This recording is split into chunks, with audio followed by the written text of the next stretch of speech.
Join us today as we follow British young man Rees to explore the story behind ShanXi merchants' spirit of forging ahead in unity.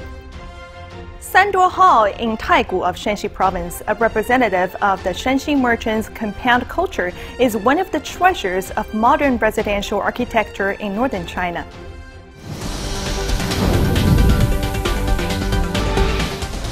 Hello, welcome to Exploring ShanXi. I'm Zhang Yunyi.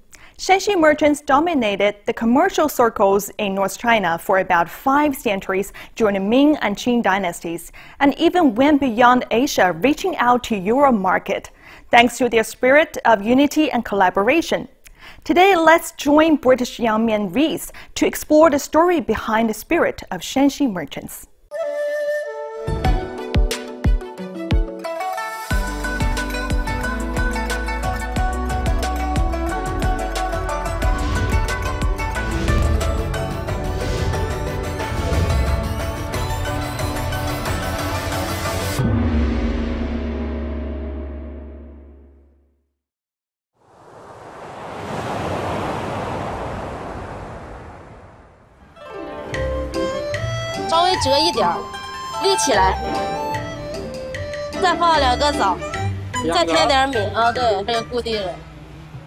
I finally did it. It's not the best one, but it's my one.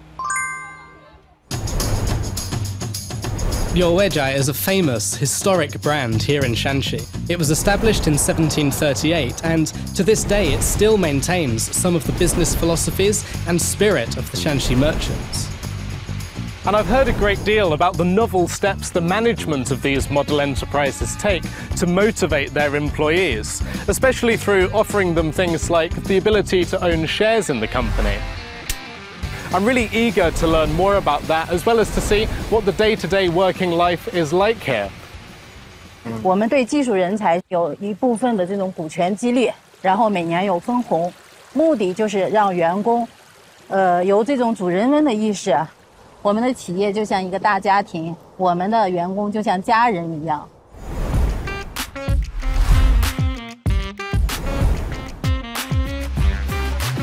咱们现在做的是五香饼，里面就用这种酥油把它裹到里面，是吧？裹到好好吃。开回去了。好的。And that brings me to a term that you'd often hear on a factory floor like this, that term being 伙计. In modern speak, it means something like mate or fellow, your friend, your companion. However, a very long time ago, in the ShanXi merchant culture, it referred, first of all, to a lower-ranking employee or an apprentice. Later on, it came to mean somebody who invested money in a business or a business partner, in much the same way that the term fellow, a long time ago in English, also meant a business partner or somebody you shared an investment with. The evolution of the term 伙计 ran parallel to the evolution of the ShanXi merchants' business model, from a family business to one based on partnerships and social cooperation. The product of this evolution was the employment and equity incentive systems used by the Cao family in Taigu County, which at the time were the best among all the ShanXi merchants. 曹家的股份合营制呢是晋商中的首创，那么曹家后来还开设了东家出资设号，掌柜全权经营，这个就相当于董事长和总经理的关系。这样的话呢，就很好的解决了商号内部的利益分配问题，这个也是现在企业的管理雏形。But I've learned about another business practice that was employed by the ShanXi merchants. The merchant families would open branches of their businesses anywhere they could, all over. When they opened them, they wouldn't take a hands-on managerial role. Instead, they'd appoint managers. The way they knew these managers would strive for success is that they gave them shares in the company, meaning the manager's fate and the fate of the merchants themselves were intertwined. And this wasn't only at the higher levels of the companies.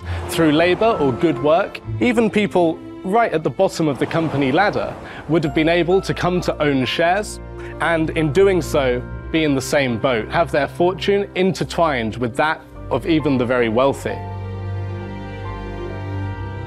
This obviously led to people being connected not just by their work relationship, but also forming deep emotional connections as well.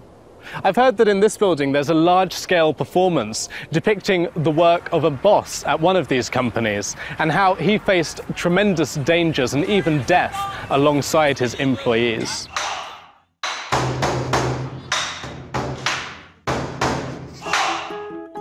平遥有一个赵东家，就是把他的全部家产给抵当，换银30万两，为了保宗浩掌柜王家的一条血脉，雇了当时赫赫有名的同心宫镖局。这一趟镖一走就走了7年，在这7年当中，230多名镖师就全部死在了路上，最后只保回了一条王家的小爷。1、2、3、4走5、6、7、8。哦，真棒，真棒，非常好看。谢谢啊，谢谢。这个应该就是血脉的一个传承，和一个我们山西晋商的一个精神。我觉得这个故事，它从2个角度上去看的话，会有一个不同的意义。首先是从经济的角度上去看的话，他们在做一件明知要赔却义无反顾的事。那么从生命的角度上来看，他们在做一件明知要死但却依然赴死的事情。这2种精神更体现了是平遥人做的不是生意，做的是德行。您要是成了平遥人，你也会那样去做的。So we've just seen an incredible performance that really brought to life the world of the ShanXi merchants. From the streets they would have walked down to the incredibly long and dangerous journeys they had to take for their work. Really, I think this kind of story exists in every culture. It's a story about how unity between people and the collaboration that brings can enable them to overcome great difficulties and face great dangers. The ShanXi Huiguan, or guild halls, spread throughout China, serving as venues both for discussion and collaboration between the ShanXi merchants and their partners. They also serve as a testament to the spirit of unity and mutual assistance that existed among the ShanXi merchants.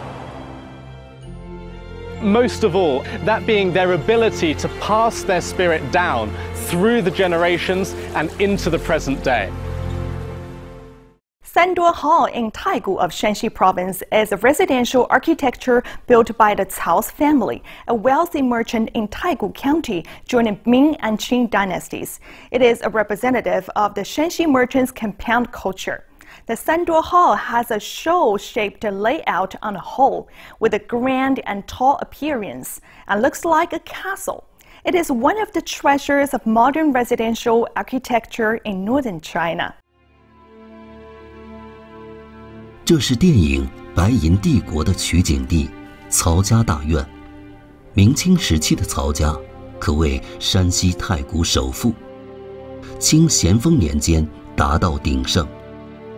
三多堂丛楼耸翠，园宇蔽天，及流金岁月的显赫背影依稀尚存。平遥早，旗县好，三多堂里都是宝。我们三多堂呢，也称之为明清古旧木器家具博物馆。时间之轮永世流转，曹家先祖引车卖浆、手推独轮的身影早已远逝，但其诚实守信、开拓进取、和衷共济、务实经营、经世济民的晋商精神，无不深深地影响、激励着我们。That's all for today's Exploring Shanxi. Before we go, don't forget to scan the QR code below to watch previous videos of our program.